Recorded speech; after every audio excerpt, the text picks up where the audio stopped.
So this is the podcast number 3 of the speed run or season start podcast.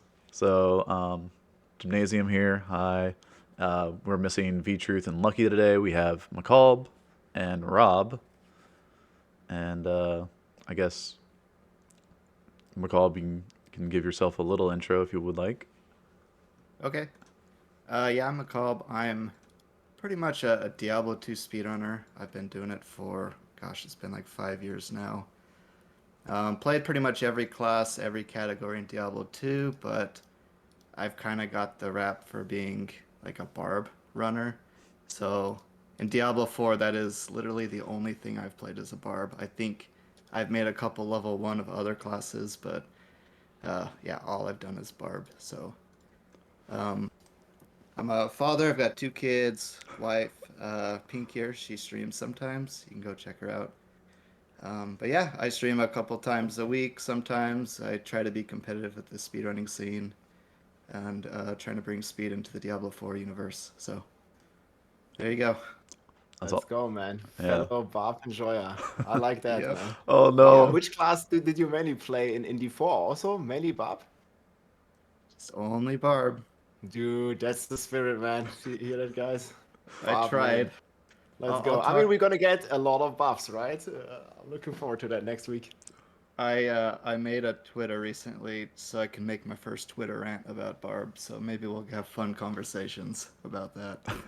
hmm Let's go. Oh no, I didn't realize I signed myself up with 2 Barb players. Oh man. Two Barbs in here. Let's go. uh, all good. So I guess the last thing we talked about was prior to the patch, we had like a really good route, and McCall was actually on our team and was discussing the routes with us, and so he has a pretty good understanding of like what we were going over in the podcasts. But yeah, I guess what do you think like about our route versus like what actually happened for this season? So, Uh, you go ahead. Yeah, from my perspective, I think about everything went to plan. I think we had a couple of what I'd call hiccups. I think our Cathedral of Light was kind of not so great. Maybe we could have planned a little bit better, practiced more or something. I think we lost 10, 15 minutes there. And then getting 3 extra skill points at level 75 is probably a pretty big issue. Not a huge issue, but I think it was not so great. But there was a major issue getting into T4, I think, that we just never addressed. But honestly, everything that we planned kind of went very well. I think we were competitive all the way up to about level 70, I think. hmm Yeah, I think like the route that you guys and we guys came up with in the end was pretty solid. Obviously, there was the bell ringing strategy. I think there was one guy who was actually ringing the bells all the way to 70, and he got there first, but then he fell off really hard because he didn't have any gear and stuff.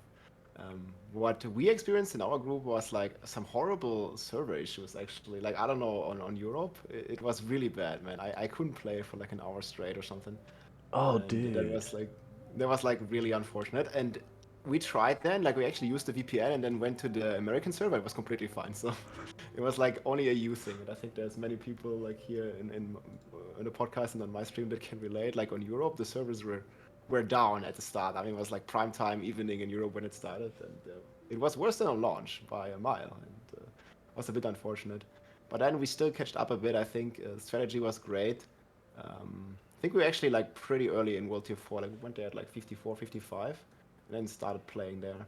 I actually saw some very interesting strategy that some people did, and I want to hear you guys' thoughts about that.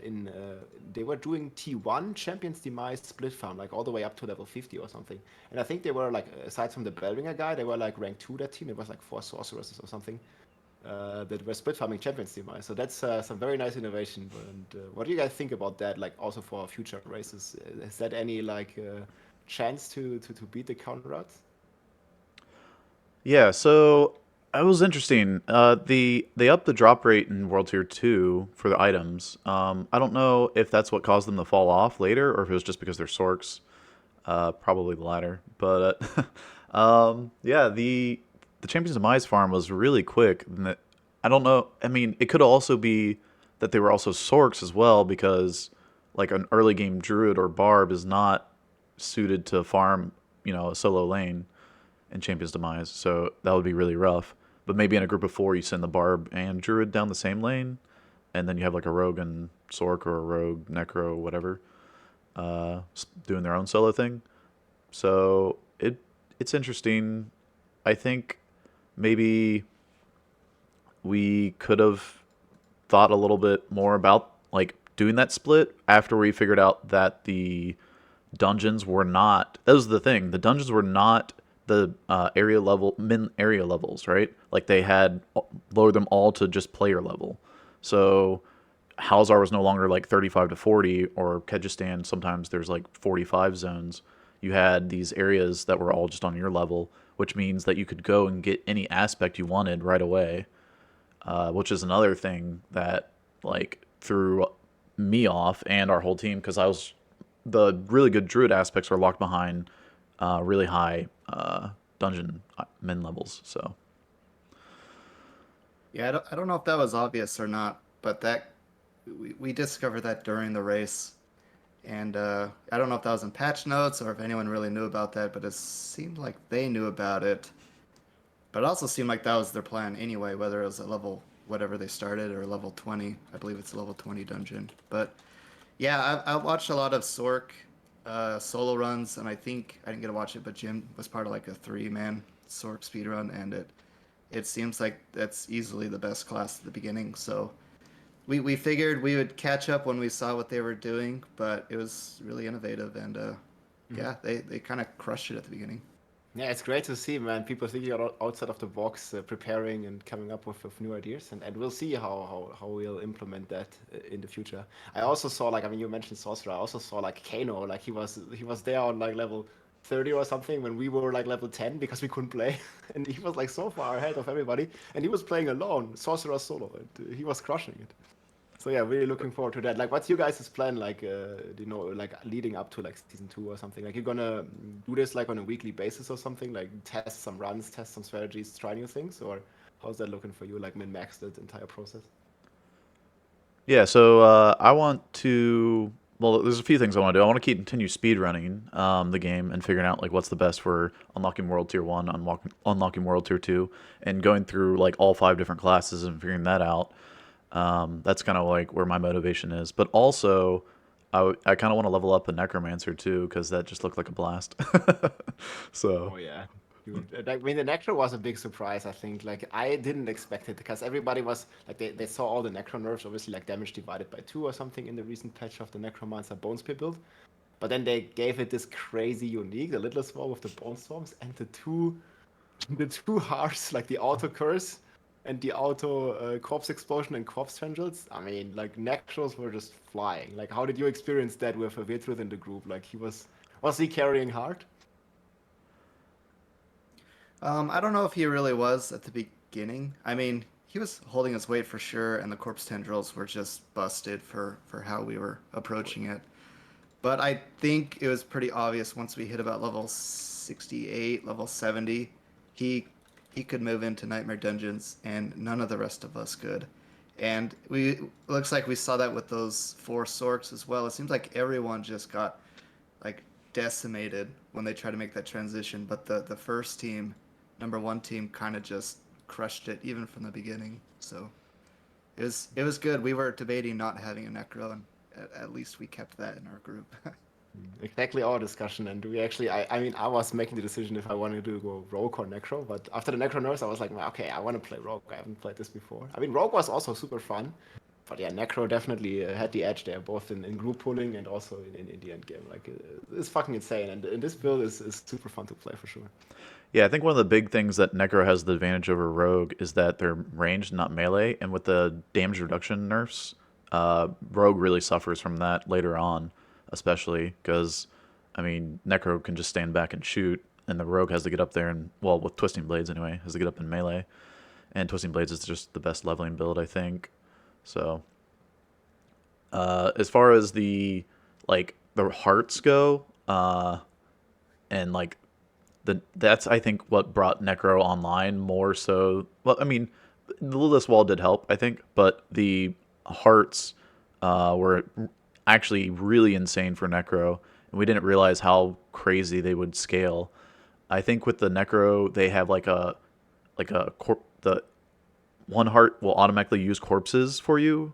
I'm trying to remember. I might need to get corrected on this, but I believe it will automatically use corpses. Like if you have skeletons, it'll automatically raise skeletons for you. Or if you have corpse tendrils or corpse explosion, they just need to be on your hotbar, and it'll automatically use them for you. And corpse tendrils goes off like once every 3 seconds. When on normal, it's like 11-second or 9-second cooldown or something. So you just have this automatic like stun that's going off every 3 seconds. Corpse Tendrils also pulls in mobs and stuns for 3 seconds and makes enemies vulnerable for 3 seconds, which is extremely powerful in group play. And we really realized that when we tried to do the 3 rogue strat, or like on a practice run, and then we went in with our Necro that we had practiced with before, and farming Core Dragon was just so much cleaner with a Necromancer. So yeah. Yeah, 100%. I felt like we were missing that a bit. We tried to make up for it with like some sorcerer pulls in Inferno, and we were decently lucky because we got Raiment of the Infinite like decently early. Obviously, that was like kind of a lucky drop, and that helped a lot. And yeah, I mean, in the long term, I think we had a Druid in the group that also, and you played Druid as well, Jim. I know. Did you find Tempest Roar actually? Yeah, so I found a Tempest Roar early on. I was like, whoa, should I just go ahead and swap Holy into this shit! build? I swapped into it, but I didn't have all the items online for it to pop off. So it was actually slower than doing Pulverize.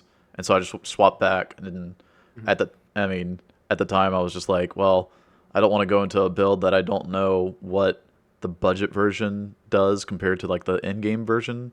And by the time it gets to end game, it's too late to do something that takes like 30 minutes to an hour to swap versus just getting another level. Mhm. Yeah. So it's not going to save that much time compared to. I mean, Pulverize was popping off. So I guess one thing, if we want to get into talking about the hearts for the various classes a little more, is for Druid. There's a heart called Inexeparable or Yeah, Exeparable Force. the one that pulled. Yeah, it's the suck or the pull in, right? And that's when you use an ultimate skill, and that combined with Barber, which is explosions after so much time, and it basically means that you pull everything in, and every time you pull a mob in, that's doubling your damage because that damage is being exploding, like is exploding onto other mobs, and so it's just this huge combo between just those two hearts for the druid. And when I realized that, it was way, way too late. Like I think the first team that had already reached 100 at that point, I realized it like 30 hours in. And Mhm. I mean, yeah, Barber I think is probably the most broken out of all of them. I'm not quite sure, but if you just have something to pull stuff in and you use Barber, it's pretty busted. Yeah, that's what I felt 100%. There's like this huge, obviously without the PTR server and stuff, there's like this huge RNG part about these new hard powers because nobody really knew how strong they are. And I felt like we did it like pretty late going into those hearts, and other teams already had them up and running, and it basically increased efficiency by almost 100%. I feel it was like double the damage and stuff, especially the barber. And obviously, it's also random. Like the wrathful hearts are still kind of rare, and if you don't get the barber or one of these crazy, like the pull one on druid or something, well then you don't have them, and also got them kind of late, and so there was this like huge RNG part in the race. Same with like getting a Tempest Roar early or not can break or make the rank one for sure. But that's also makes it really interesting. So you can't plan everything, and you need to adapt on the fly for these kind of times, and just keep an open mind with everything, and also look what other people are doing. And I think that's a really good spot there to have. So everybody has a chance there, obviously.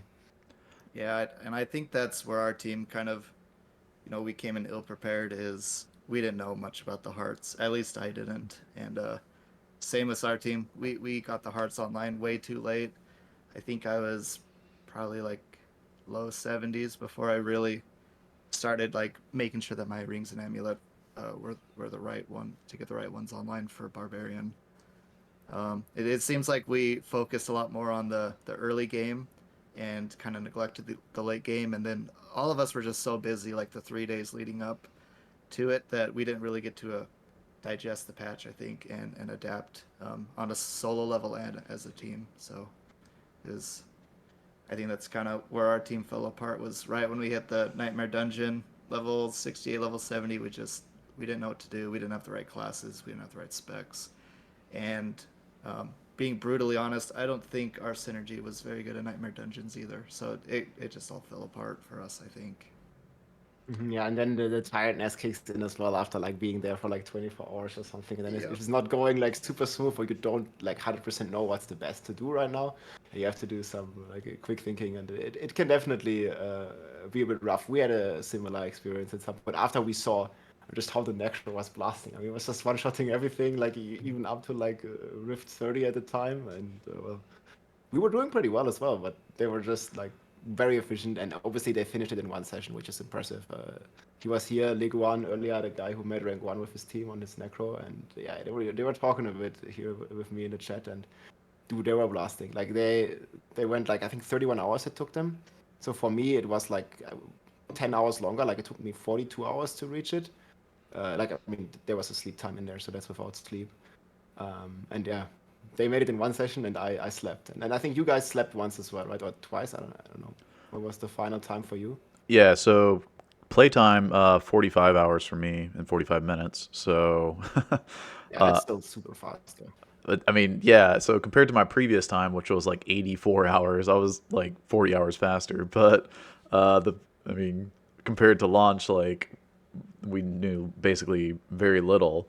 And then also uh, launch, there was a lot of changes like happening like back and forth with like barbarian and like all the nerfs that you're getting done to them, Rob, and um, and then yeah, as far as like a motivation and like trying to push and stay up, the first day we stayed up for like 21, 22 hours, or at least I did, and then we saw that we hadn't practiced in the late game, and we saw that we were falling behind, so the motivation was a little bit lacking. Also, I guess to touch back on the Tempest Roar that I found, uh, like I haven't found a Tempest Roar until the race. Like I have a level 100 Druid from previous season. I've played, quite a bit on, and I still haven't found one on that character. So I had no practice with the Tempest Roar. I just heard about it and like was able to watch, but to actually like implement it into a build during a race just wasn't uh, a thing for me. I guess since I had all this experience on Pulverize, I knew exactly what to min max and what to get. So Pulverize was just more, I guess, uh, better for me, especially when I figured out the heart situation, which is about the same time as the Tempest Roar drop. So it was like, man, I really fell off compared to my Pulverize build, and my teammates even noticed that. Yeah, Yeah. I felt a little similar with the Rogue because I didn't really play Rogue much prior to this, and I didn't play Rogue in Endgame at all up until then, and it was super fun. Don't get me wrong, but I didn't knew like I had to read a couple things, couple skills as well, double check a couple of things, and that always like loses time. And then as you saw, like the Necro group just pulling ahead, obviously like the motivation goes down. It's just all about mental, like keeping a positive mindset also in the group, like no negativity, just keeping it positive and well, just finish it anyways. And yeah, that's what we did, and that's what you did, and mad respect for that. And to touch on the hearts, I also like you played a lot of Barb there, Macabre. Like, did you try the Barb hearts? Like, how is it? Like, which build did you play on Barb? And like which hearts did you try it? Because I've seen some pretty crazy stuff. I want to try it soon. So, what's your experience? Uh, it was a little confusing for me, I think. I mainly went Hoda. I was Hoda from about level 25 onward. Around level 75, I tried to, I don't know, try to get some morale back because I was just, once we took the Nightmare Dungeon levels above our level, I just started getting blown up. And um, Hoda kind of has a vulnerability issue where if you don't kill things in the first 3 seconds, and you're by yourself or someone who can't make things vulnerable, uh, you just can't kill things. Like you'll just get killed every time. So I went Whirlwind and I tried to make up for it, see if maybe Whirlwind was a little better, but it kind of felt worse. But for the hearts, I didn't get Barber online for quite a while. I didn't maybe appreciate it enough or even know how it interacted. And I still don't really know how it interacts either because there's a lot of stuff with Barber. It's like, well, if you hit your core skill or you crit or you deal damage, like the exploit glyph, you deal damage and things go vulnerable. And I don't know why, but I'm not convinced that that works all the time. Sometimes things don't become vulnerable until after the first Barber hits, and it's kind of weird. Like I swear sometimes it makes things vulnerable when I like just lunging strike in, and sometimes it's not till I deal the first point of damage. And I forget what it's called, but there's an aspect where if you crit with a core skill, it increases your attack speed, and stuff like that. I just wasn't convinced it was always working. I and I haven't been able to really dig into that, so maybe that's the next thing I need to figure out. But I had to change things around. Like maybe I think I put on Berserk Ripping, but that kind of had the same issue as well, where I wasn't convinced I was making things bleed until after the Barber hit, and then that means that I don't get Berserk, up all the time because I'm not dealing damage with that lucky hit. I'm not critting. Maybe I don't know. It definitely helped when I put Barb on, but I feel like a lot of the utility aspects of Barb kind of fell off or felt kind of janky after that. Yeah, interesting that you mentioned that because I had a similar experience on Rogue with the Barber. Like, I mean, it consumes like all your hits and then applies them. And like, for example, Puncture, you need to hit the enemy twice to make it vulnerable. And you can't do that with Barber because like you do one hit and then for the next 4 seconds, like all your hits, they just accumulate and they don't count. Yeah. And Oh there's just a wow. bunch of multipliers that I also lost on the Rogue. And first of all, like I had similar experience like you. I just didn't understand like what was going on and like hello, like game doesn't work or something. And yeah, then I figured it out. And now on Barb, I'll test it soon as well. There's Yeah. just so many like many things to min max there for sure. But the Barber in general, I think, is just a very strong gem. But obviously, even after the vulnerable changes, if the target is vulnerable or not, it makes a ton of difference, especially on Barb because you have these 4 weapons and they all 4 have vulnerable. But yeah, Barb has it pretty rough right now. And I think your experience here just underlines that we're also gonna get hopefully some good buffs here next week. Hopefully. And yeah, my community I also received a lot of feedback because I thought like Berserk Ripping plus Barber might produce infinite damage again.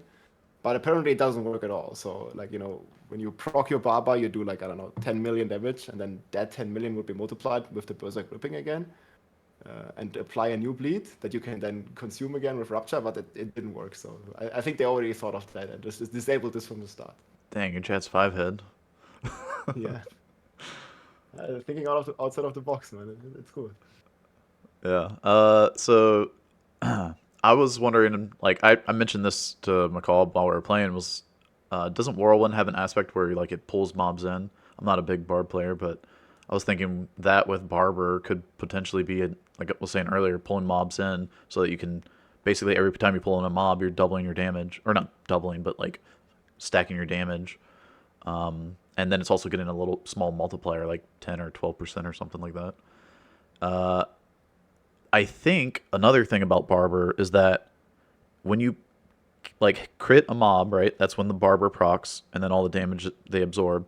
But if you kill them, they just go ahead and explode immediately, right?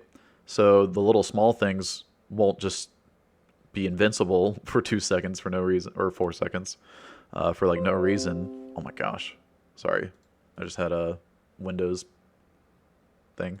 Um, So yeah, if you pulled mobs in with Whirlwind, the more mobs you pulled in, the more stacking damage that could be potentially.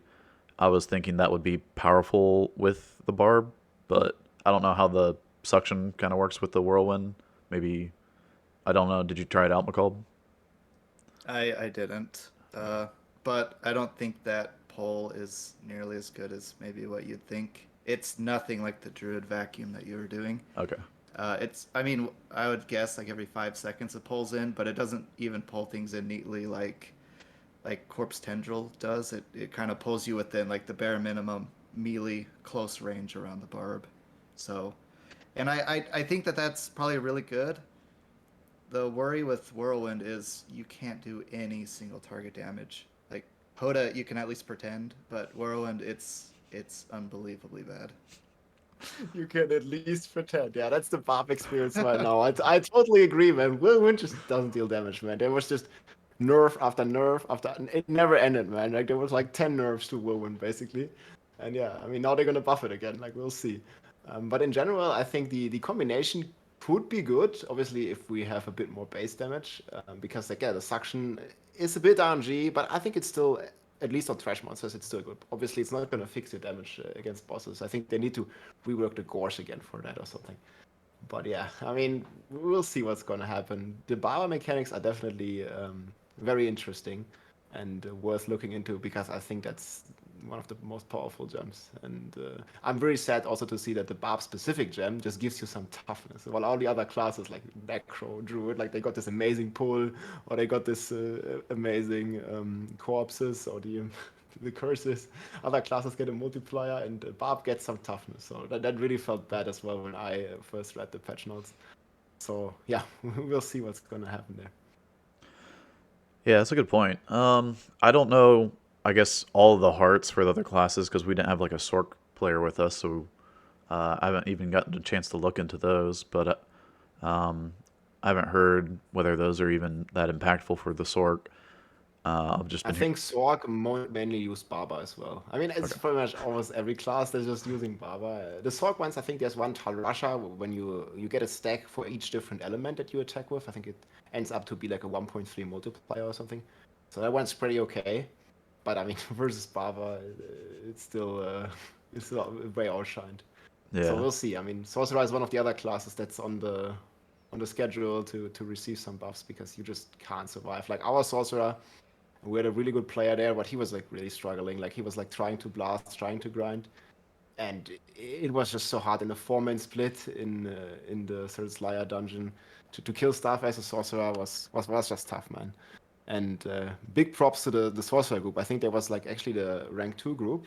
There was 4 sorcerers that just got rank 2.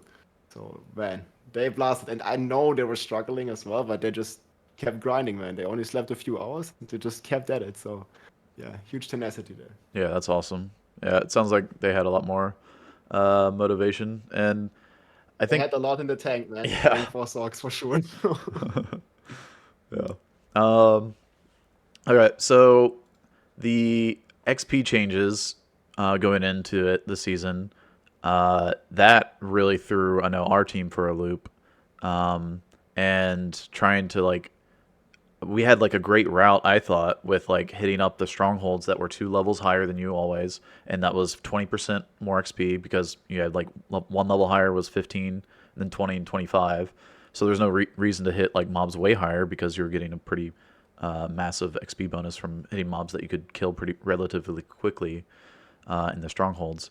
I think the strongholds still held up, but I think with the XP changes, like you said, the that team doing Champion's Demise repetitively was really really powerful, and I'm not sure how do you feel about the XP changes for the like not just that or that's I guess I'm describing the early game, but also for the late game where like Nightmare Dungeons you need to be doing like 10 levels higher than you to be getting the most XP out of it.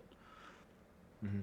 Yeah, I felt for most people it might not be worth it to go that high in general. Obviously, you get 1.5% now per one tier up to 10 tiers. So in the strongholds, like you said, like we went from oh, webcam died. Uh oh. We lost them. Oh no. Uh, Can you guys it's like yeah, yeah, yeah. Got it.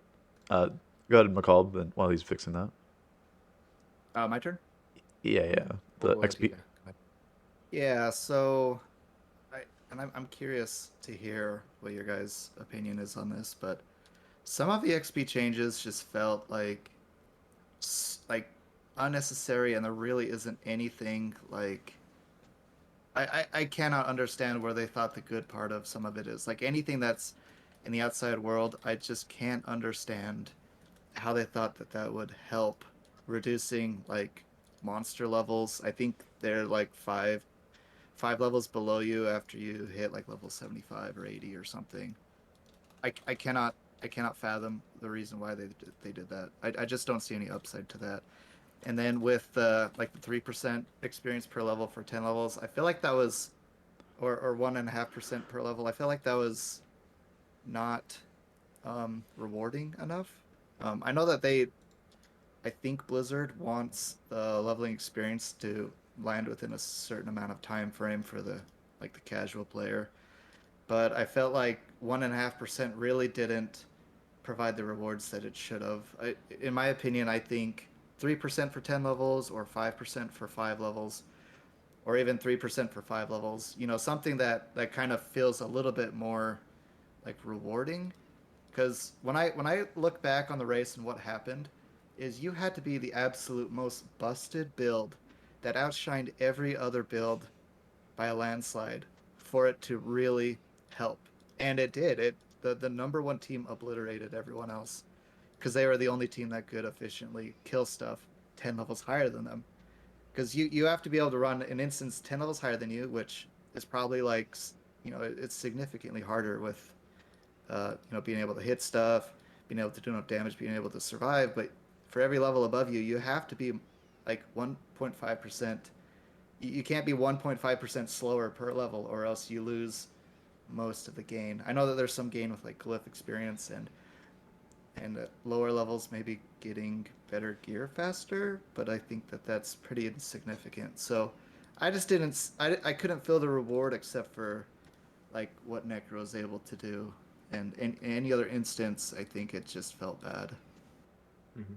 Yeah, I was going actually in a similar direction. Like I think most people overestimate this like 1.5%, and they tried to go so high and just like scuffing themselves or like giving themselves a big penalty because the clear time just went down so much, especially if you're not a necro. Like I felt it even on Rogue, and I don't even know like how it must have felt on being a barb or on a sorcerer. Like you're sitting there and then you can't kill the monsters if you're like 10 levels higher in a 4-man party because you are alone there. Like you're split farming, so you're like alone 10 tiers higher, and the monsters also have times 4 HP, and it's just like so rough to kill stuff there if you don't have like an OP build. And yeah, like I thought lots of teams just like really struggling and lost, I think, a lot of efficiency there because they tried to go 10 levels higher, but it just wasn't worth it.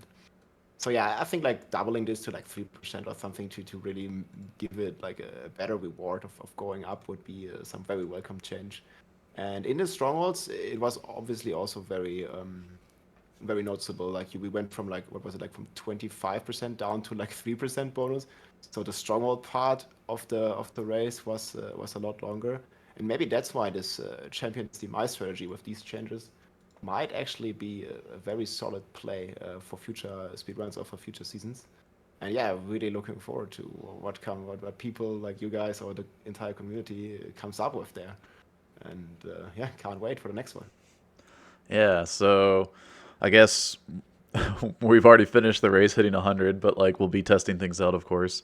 But we'll be looking into like what we can do better for season two, and I think that's one of the beautiful things about speedrunning is that we go in trying to figure out what is the meta and kind of min max what that meta is, and you can pick and choose what you want out of that meta for your season start. But the meta for speedrunning will be always slightly different than the season. First of all, because of the changes that they're going to implement, but also secondly because of the rules that have to be implemented for speedrunning. Because we're going to have everything unlocked for a speedrun, and we're going to have unlimited gold from playing previous characters for a speedrun compared to a season start. And so there's going to be a lot of, we've talked about these changes before, or these differences between seasons and speedrunning. But like I said, you have to pick and choose what we're doing in a speedrun versus what you want to do in a season. And I think we want to figure out what is the best strat for a speed run, and then optimize or take that and extrapolate from that the best start for a season. And it's what we tried to do for this season, especially with like the drastic changes. I thought the XP changes were quite significant, and they really threw us off. I think because we were thinking World Tier 2 is way better from what we've tested in speedruns. Doing World Tier 1 was we memed on it because it was just so much slower. We had tested on mostly Sork had the most testing behind it, and it was the fastest class, and it was way faster on World Tier 2. We had speedrunners Keyvan and Kano pushing on Sork, and they both tried, or I think at least Keyvan tried World Tier 1 a few times, and he said it was just terrible. Like every time was terrible. His results versus World Tier 2 were way slower. So that is interesting that the four Sork team did World Tier 1, but maybe it's because of the massive change to Monsters HP as well, where they got from 85 to 100%. And I guess that might be why World Tier 1 is a better choice, because taking that much longer to kill mobs is not worth the 20% XP that World Tier 2 has. Yeah, I felt like most of the speedruns, or correct me if I'm wrong, but most of the speedruns that you guys tested were with all the skill points and stuff, and that's like also the speedrun rules, right? I just don't understand, like, why does it like have to be like that? Can you not just I don't know if you have any influence or if you want to like share this. Like, why is the speedrun like with all skill points, and why is it like with infinite gold and infinite mats? Because that's one thing that we really felt like the mats for imprinting gear. Like, you don't have any of those. Like, you need like 15 to imprint one aspect on your ring. And man, I was like fucking farming rings forever and salvaging. Like, you have to salvage 15 legendaries to imprint one ring. And it took so long, man. I had all these multipliers in, and I could use them. Like, there was just not enough mats. So I felt like that's like a tremendous difference between like the speedrun times and the actual like season realistic times. But I'm not sure like if there could be another category or something. Like, it just seems like a bit off to me that this is the rule set that was decided upon. Because like I think most or a lot more people would really care about this if it was season realistic scenario, because then it's like very relatable just for the average player. Yeah, we've asked Blizzard many times to give us a SSF type of a character creation. It's really hard. I'm a speedrun.com mod for this, and deliberated quite a bit with Kano and Lucky Luciano and a couple of the Diablo 3 mods. And I it's really hard. I mean, I think if there's enough popularity, you can make a category around it. I don't think that that's a big issue.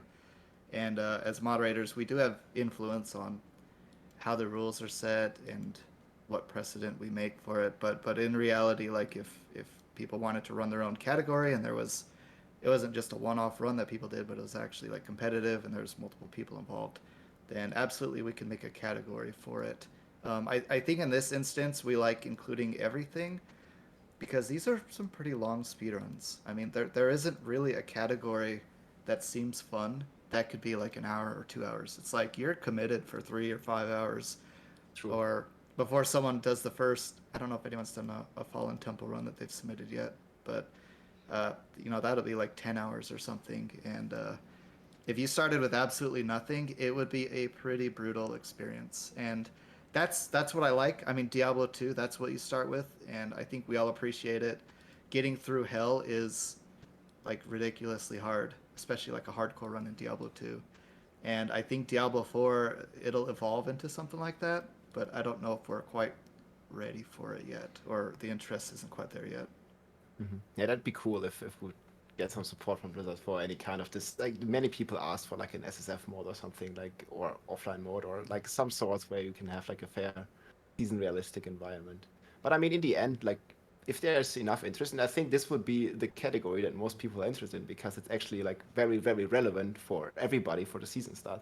If you just don't use your gold, you don't use 5 of your skill points, you just don't use any of the mods that you already have. And I mean, you can track this pretty easy, right, at the start. Like, just check your gold count when you start the run, and check it when it ends. I don't know if this is something like for the future, just a suggestion. I think that would make it quite a bit more like mainstream as well for people, because it's going to become very relevant for many people. Yeah, I think I mean, as far as influence goes, McCall is, like you said, a speedrun mod.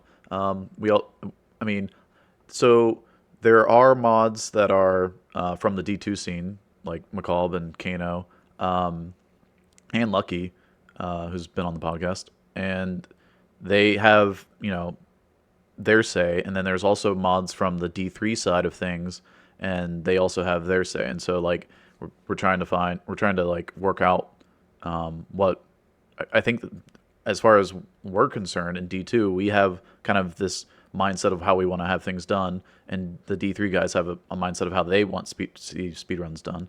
And so we're trying to come to a compromise and trying to work with them on getting, I guess, things done in a better way like that. Uh, Blizzard would make it so much easier with making a solo self found mode. Yeah, like that would that would solve all of our issues, and it would make a lot of people happy, I think.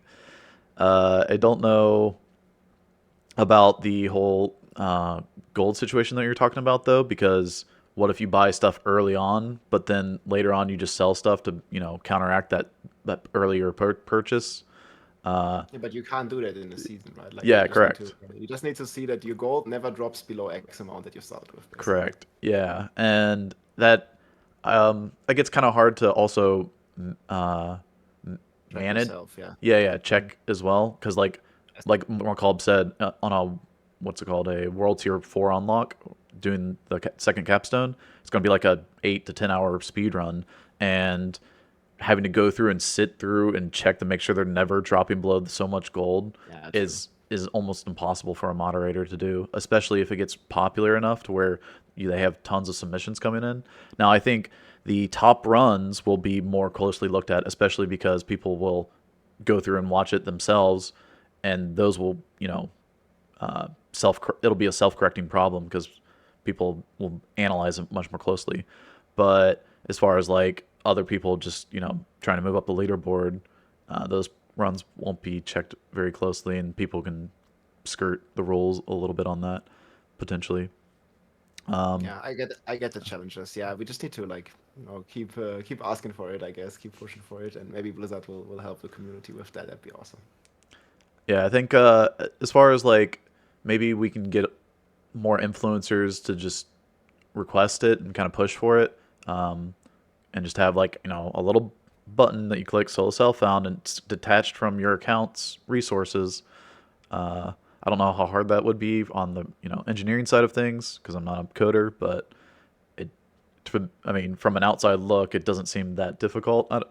But yeah, maybe it's like creating a second account within one account type situation. Anyway, uh, yeah, that would be great for speedruns and for trying to set up for a new season start. And then the next, or did you want to touch? Say Oh, some- go ahead. Okay. I guess the next thing I wanted to branch into was the Nightmare Dungeon changes and how those affected the start as well. They kind of implemented them a few hours in. They said they were going to do it right after the campfire chat. So that was, I guess, maybe 25 to 30 hours in after starting, where they brought down like the power level of the monsters in Nightmare Dungeons, so they were easier to do. I guess the first team managed to finish under that amount of time, which is still insane. But yeah, what do you think about the Dungeon changes? Do you think they'll adjust them again? Also, the rotation of Nightmare Dungeons for the new season. How'd that throw you uh, going in?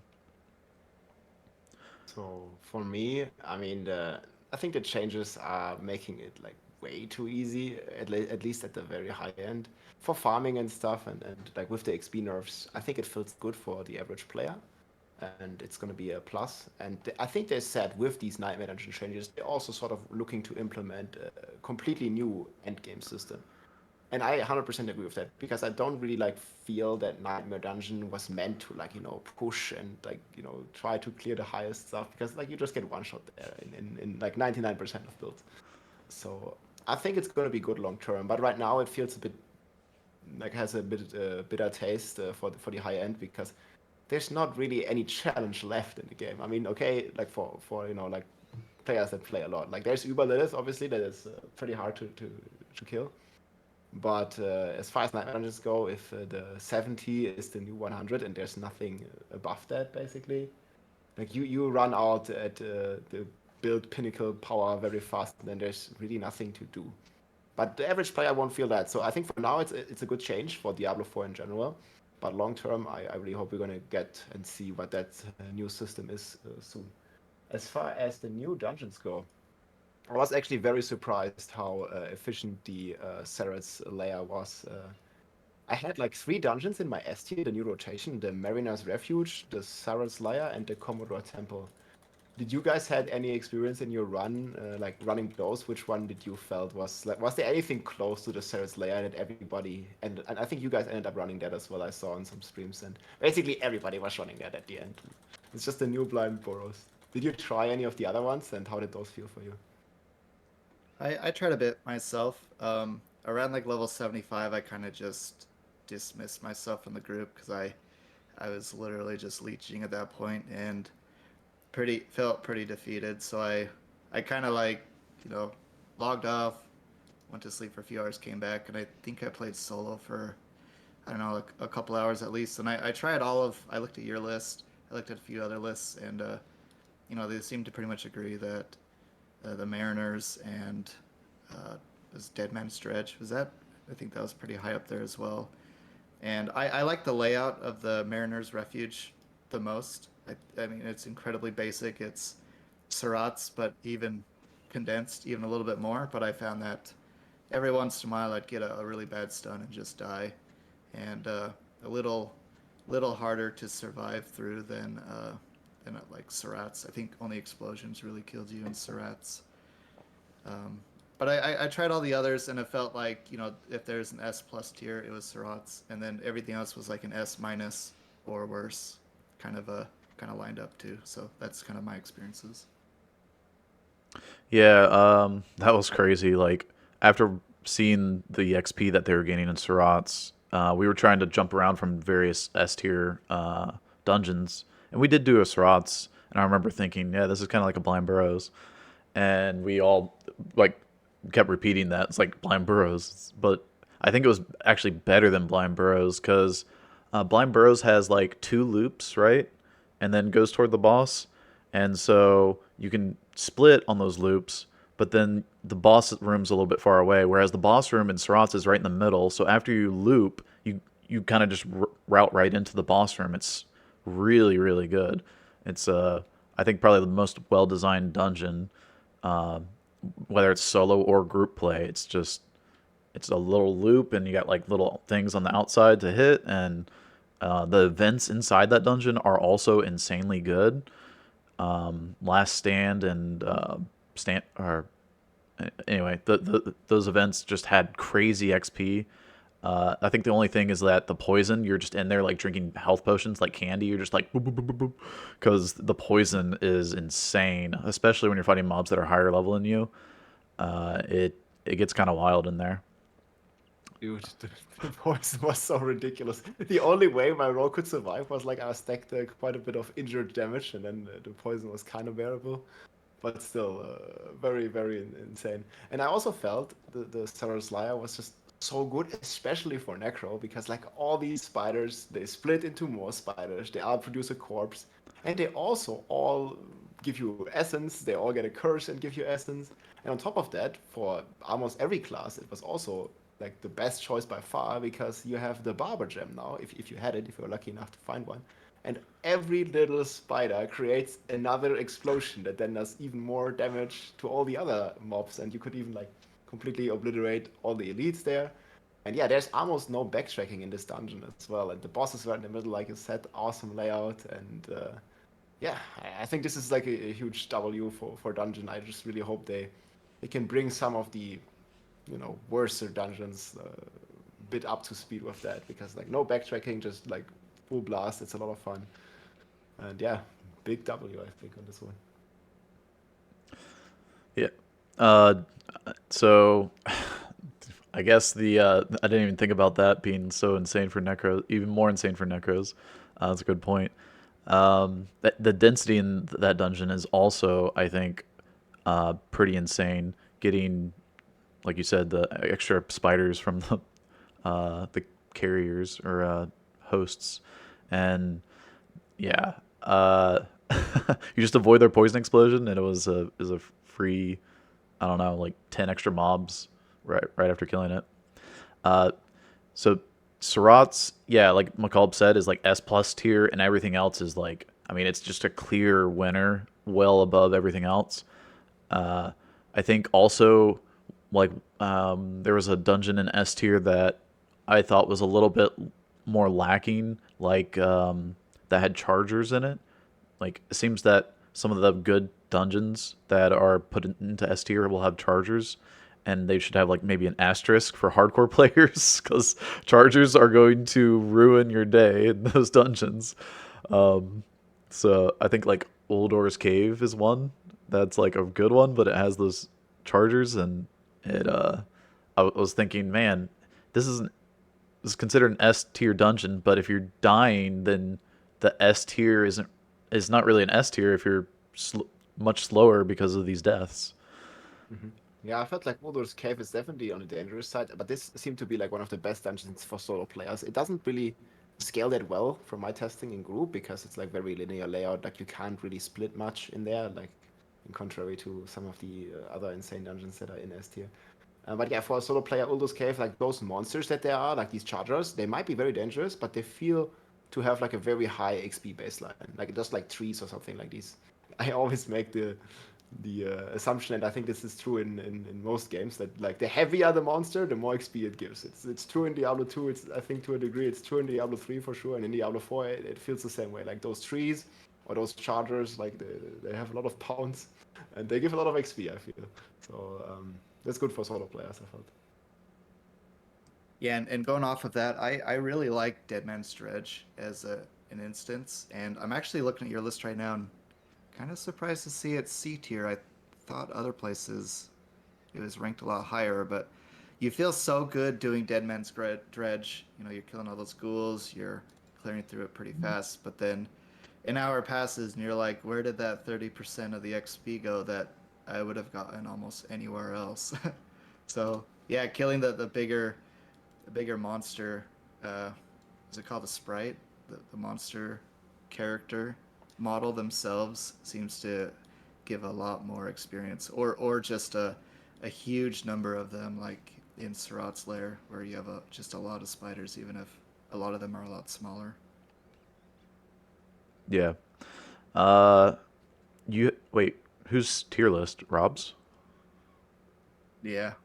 Yeah, I just had it open on my screen for a second. I mean, this is the tier list that I made before the season started, like just in like one day of testing these dungeons. There's definitely some adjustments. I would probably agree with the Deadman's Dredge one being pretty decent, especially because you can like split some of these. But it also always depends on how you rank the goal of the tier list. Like if it's a solo tier list, like some dungeons might turn completely different. If it's like a pushing tier list, obviously it's also way different. Like for me, this tier list was mainly focused about group XP, like those two things.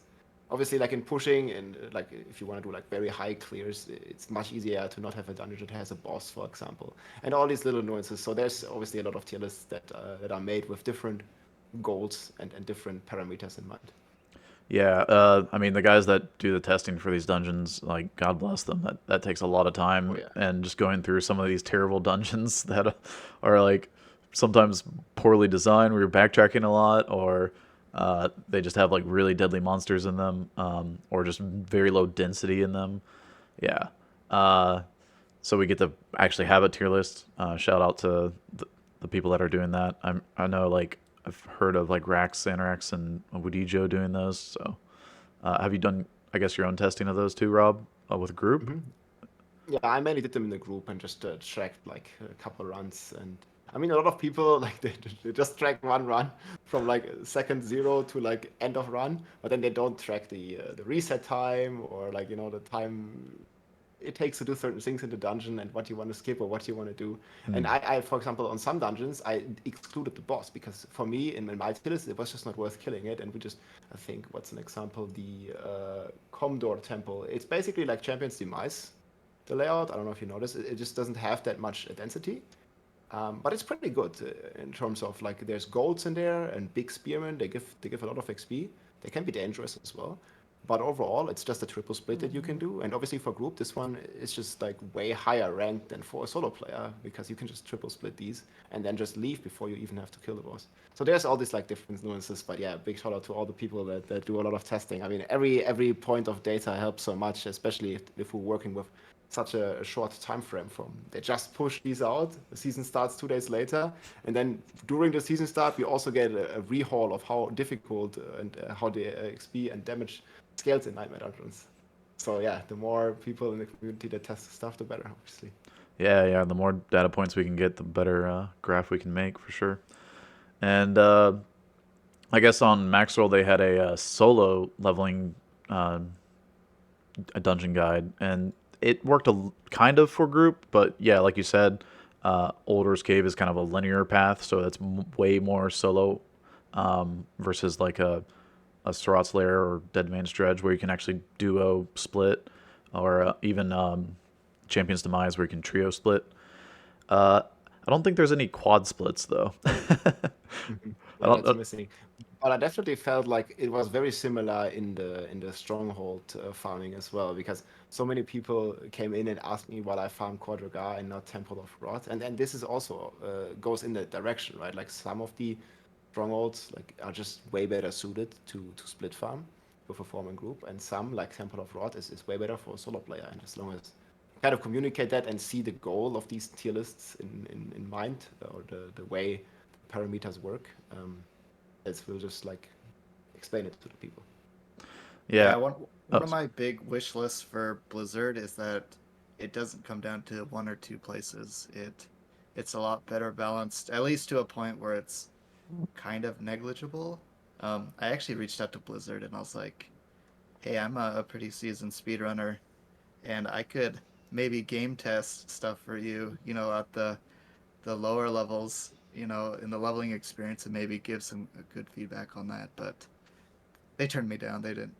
They didn't say that that was a thing. At least not if you didn't live in California. But that's kind of like one of my big wish lists is, I wish Serats wasn't so much better. Like I'm looking at, it looks like Dry Bear has a dungeon list as well, with some numbers that I'm sure are somewhat fair. And it's just incredible how there's like a five up to a 5 times experience difference in group XP based on what dungeon you do. And I think Blizzard could do a little bit better job of just making it more well rounded and having more options. And hopefully, this is my personal wish list, is that there isn't like kind of an exploit to keep resetting the same one. Oh yeah. I'm sure that's not intended. Yeah, I mean it's in So the game now for 2 months. So basically everybody that wanted to have a chance had to do it, and this just like feels bad, like either like this just like nerfs solo players, or the gap between like a group and a solo player because of these resets is just so huge because these dungeons differ so much in XP as well. And obviously in group you don't have to care about like keys that you have because you can just keep farming the same one over and over again. And the solo player doesn't have that option, so he must do some of these like worse dungeons, and obviously it's gonna like change his experience gain quite a lot and nerf him quite a bit. And yeah, as far as testing goes, I know in D2, I think we had it as well, right? There was like some test servers before the new patch goes live with Resurrected. And in D3, I'm a very seasoned D3 player. In there, we have a PTR patch on every seasonal theme, because as we see now, like there's always something that falls through in testing, and there's always something that is broken or overpowered. And I think it would be really cool for future seasons to see some sort of like testing environment, whether it's public or closed, like who knows.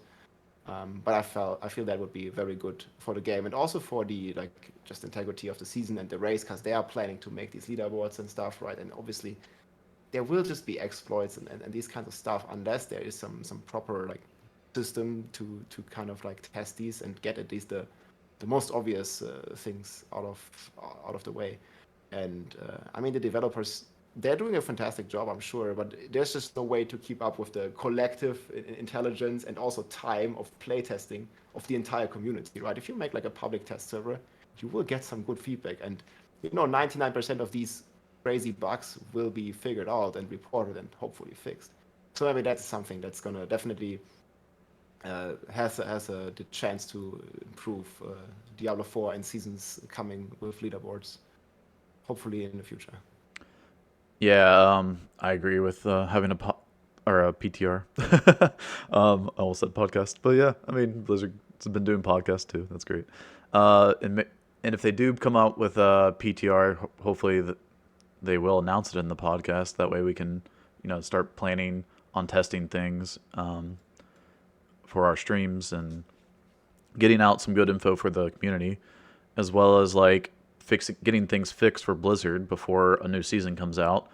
Like you said, they have it in these previous games, so why can't they do it? For their most current game. And I think I think we've found some really like beneficial things out of PTRs for like going into a new season or a new ladder and getting these improvements in before it actually starts. That way, it's not like a hot fix here or hot fix there, and it like for the launch, for example, the Barb just got hot fix after hot fix of these nerfs coming in, and they just had to react quickly to it, and they just destroyed the Barb class instead of having this PTR where they could have adjusted more over time and not just did a big old kick in the nuts for the Barb. So I guess that kind of segues into the class balance a little bit of we're having these two classes that got kind of shafted. I feel like with the patch, I thought the Necro was also going to get destroyed, but they were already doing plenty of damage before, so cutting that damage in half just means they have to shoot 2 bone spears instead of 1, and then they also got these crazy hearts that make up for it. But yeah, I guess the Sork and the Barb are on the lower tier. You got probably Necro on top now, with Rogue right underneath it. I don't know. What are you thinking? So I haven't looked at this. I made a tier list before the season started, before I knew like the craziness of these hearts. And I think it's still like fairly accurate. Like you said, like Sorcerer and Barb are probably bottom tier most builds, and that's why they will buff it. Like we're gonna have the talk, the developer talk again this upcoming Friday, and then hopefully the patch a couple of days later. We'll see how impactful that will be.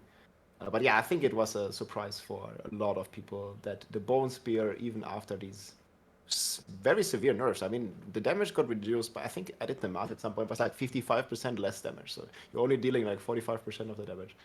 But then obviously these crazy hearts came in and perma curse, perma pull, perma corpse explosions, and also the Littlest Wall looked very fantastic.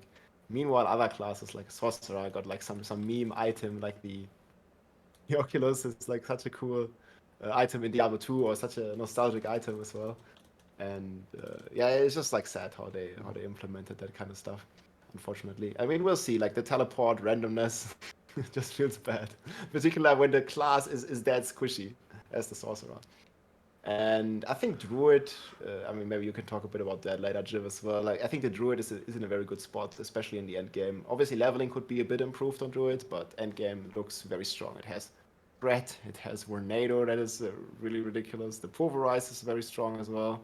And yeah, Bulwark is like still not nerfed and probably won't get nerfed. I mean, it just looks like it's gonna stay. And yeah, those can all like blast through Nightmare Dungeon 100 right now very easily, I feel. Yeah, Rogue feels still pretty good with Twisting Blades. I've also seen some range build pop off, and the Barber is a very nice addition there. And maybe even we'll see some of the new imbuement stuff. And yeah, then yeah, Barb Sorcerer in the gutter, still unfortunately.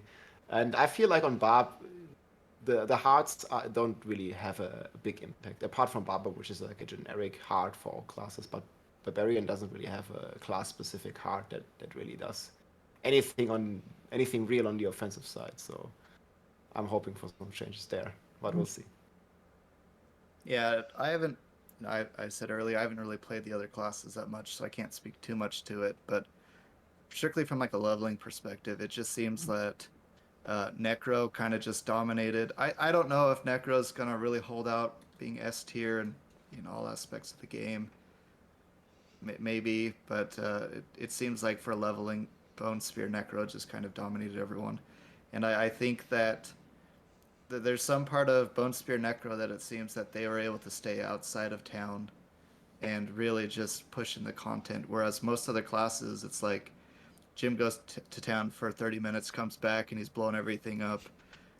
Lucky goes back as a rogue, and suddenly he's gone for 20 or 30 minutes, or comes back after going offline for a bit, and suddenly he's blowing things up too. But for myself, I tried to stay out of town until like level 70, and then I just hit that massive wall, and I was picking up everything. I was min-maxing every aspect I could, just desperately trying to scrap together every single piece of the build that you needed to.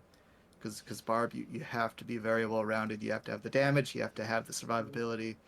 And I'm thinking like Necro or maybe some other builds, you don't need the survivability because you just kill everything in front of you. And um, maybe that'll make Necro an S tier until maybe Necro gets nerfed, or maybe Druid, or I don't know. But that's kind of my observation on it. Man, it feels sad for all the barbs out there. Like, I have a similar experience. Trying to min-max everything to kill Lilith with barb. Like, literally, like, perfect aspects, perfect build. Spending so much time in maxing it. And it's still so rough killing Uber Lilith. And then I make a Necro, fresh Necro, 20 hours played. I press right-click, Bone Spear, Lilith is dead. Like, come on, man. Yeah. Like, where's the balance? Yeah, it's so Yeah. insane. Yeah. We'll see what they do with that. But they're definitely addressing the right classes now with Sorcerer and Barb just coming up here for some buffs. Really, really interested on how that's going to turn out. We can only hope. Yeah, looking forward to seeing what they have to say, because they'll definitely be seeing what's going on for sure, and people are obviously giving their feedback to Blizzard, and um, the more I think constructive your feedback, the more they take it to heart.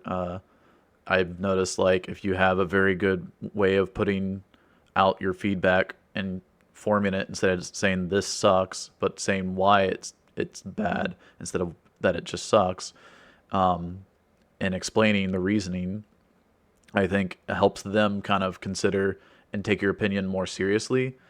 Um, and that way you can create a better game that way when they get a more constructive feedback for the game they're trying to develop, and they're developing it. They said they're developing it for us, the players, and so we want to be giving back feedback that we know that we like to see in ARPGs, um, and I guess MMOs, but um, I don't know if they should be going down that route per se. um, yeah, but I like y'all's takes on the class balance. The funny thing was McCall's talking about us going to town for 30 minutes. I thought he was going to talk about how like I'm spending too much time in town. Like, but yeah, we could definitely like take time to improve your build on those classes, and it was a noticeable difference. And I think that's a good thing. I felt really good when I did that. Like I could go to town, I could get this upgrade for my class, and come back and start blasting. And as you level up, the mobs are scaling with you. So you go back to town and get this upgrade, and you can blast them again. The thing with the nightmare dungeons is we were trying to push, and so we're pushing 10 levels higher than us, and so we had to have our builds online at that point. And I think that's where McCall hit the wall, is where we're trying to blast, and then the Barb also just doesn't have those tools in their kit yet to actually be able to get that upgrade to blast. I think that's a major issue that is going to be kind of tough to address. I'm not sure Yeah, that I just felt tweaking on numbers is going to help. Yeah. yeah, I felt on most classes like the balance was key. Like I've seen the Necro that made a rank 1, and he played with like a couple sacred pieces like on his jewelry like all the way through, because like you said, like he just didn't had even to go to town. Like he was just right clicking all the time, and the monsters were dying. And well, he didn't spend any time like looting. He didn't spend any time, like crafting items really, or rerolling items, or rerolling aspect. He just got his multipliers, and he went full blast mode. Like, don't pick up anything, don't care, just 100, and we'll see later. So he had the right attitude, but also the right class to do it, because like this is definitely not possible on a barbarian or sorcerer, or even on some of the other classes. Like you really have to think about, like how you build this and how your aspects and skills are coming together with the new gems. But with the Necro now, it's just all automatic. Like you automatically curse everything, you automatically pull everything, and you automatically explode all the corpses and get your essence.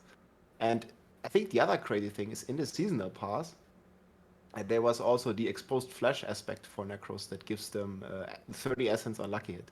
So this one is usually like it's like similar to Tempest Roar or some other items, like the hard entry point to even play like this crazy Bone Spear build or some of these builds. And now in this season, we didn't even have that, because that was like a guaranteed thing in the seasonal pass, and that helped the Necro so much to come online earlier, even without relying on the RNG of dropping this essence ring.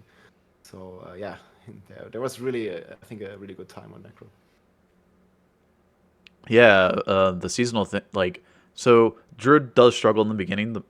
One of the most struggled classes for leveling. I think Barb is right there with him, and the Druid actually got some big help in even just chapter 1 and chapter 2, where you have Subterranean that casts Landslide when you cast or around you, sorry, when you cast a Poison Creeper. Poison Creeper is already doing the carrying for leveling for Druids. I think for leveling on Druid, you want to be using Poison Creeper on every build. And then I think Pulverize was the most powerful leveling strat for Druid, because in Chapter 2, you got the Shockwave aspect, which was the most sought after aspect for that build. And so you can have basically the entire build for Druid through the aspects in the Codex. I don't. There's no other build that does that. I don't think that you can just have the entire build in the Codex. And so when people came in and were asking what's the best leveling build, I was just like immediately Pulverize, because you have the entire build laid out for you, and the dungeons aren't have that min level cap anymore, so you can just go get your aspects immediately on a Druid. So that's one thing that like was a massive takeaway from the beginning, something I didn't realize, and like I said, till it was too late. And when I did come online, it was like post 50 on the Druid, and I don't know. One of the things that I mentioned, and I don't know if you knew this, Rob, but going into it, you can save amulets and rings that are sub 400 item power, so 399 and below. Those rings and amulets do not require the obtrusive sigils, which is the legendary salvage material.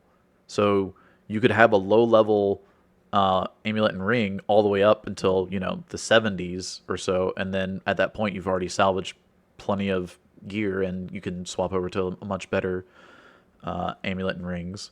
And I think that's one thing that like is another thing to be testing for like a seasonal starts, is it only costs you Veiled Crystal and gold to do that in aspect enchant and or imprint, excuse me, and that will be really impactful for a lot of builds, and you won't be struggling with your build as much, Rob. Yeah. I mean, I did knew about it, but the problem is like I didn't really like pay attention to keep those pieces, and I didn't really remember it, and I also didn't expect it to be that hard. Like you need to farm 14 legendary rings that you then salvage in order to imprint one ring. That just felt so brutal, man. I didn't like really had this on my mind that it is that difficult, and in all our speedruns, testing runs, this didn't really happen, because obviously we had the materials in the Eternal Realm. So that threw us off a bit, because like we had all these multipliers ready, but we couldn't use them. And that's definitely like an oversight on the preparation, or just do more testing and test the mid towards the end game transition a bit more, I think, from our team. And we'll see what season 2 has for us. And I think the other core takeaway for us was as well interact and test the season theme mechanic earlier. because like I think there was like a good like 2 or 3 hours we could have saved if we just got this barber or some of the other powerful gems a lot earlier. It was actually funny. Like we had a viewer come in that actually explained the season theme to us after we were already 100. It was really good because like XP, let's go. But it just really goes to show that everything is pretty open, and you just really need to keep an open mind and even like spend some time to test stuff rather than sticking to what you're doing right now, I feel. And yeah, just look around what other people are doing, and that helps a lot, I feel. Yeah. You have something you want to add there, McCall? Sorry.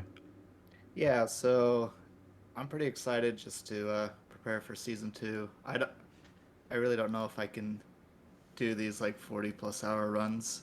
I don't know if I really want to, It's but rough. it is. I was just miserable at like hour 24, but it is fun and it is interesting to see like where we need to just learn how to play the game better. And the Nightmare Dungeon World Tier 4 transition. I think there's a lot to learn, and I don't know. I think Jim and I kind of do similar content things where it's almost always speed related, and we like the getting from level 1 to whatever our objective is kind of what we base our gaming around. And it'll be interesting to try and patch those places where I felt like we didn't do as well, and we'll see what happens when we come up to season 2. Yeah, and I guess our last little point here on the podcast is the future of these podcasts. I think we're going to continue talking more um, about the speed runs a little bit more than the seasons, because we're going to be trying to figure out more, I guess, details about what's the best thing to be doing at these levels, at for these classes, because I think each class is going to be doing something different at different stages in the game because of the how classes come online at different stages, especially for Druid. It's very obvious that the early game is much weaker than the end game, and or just even like the mid game is so much stronger than the early game. And whereas you have the exact opposite happening on Sork, where the early game is just so much more impactful, with especially with like the fireball enchantment and exploding everything with that, and then getting into the end game, you need to have like this unique chest drop, and you need I don't even know, just like cooldown reduction, stacking that's gotten nerfed, and your damage has been nerfed, so the Sork just kind of falls off really hard toward the end there. And just kind of min-maxing like what's the best to do in the early game, but then figuring out how to transition that into the late game, which is something I think was overlooked a little bit in the previous like iterations of our routing and talking about it. And I think some of the stronghold farming, for example, was still really powerful. Like Core Dragon, we were able to blast. You get 7 elites really, really quickly. I think those runs we were doing in under 30 or 40 seconds.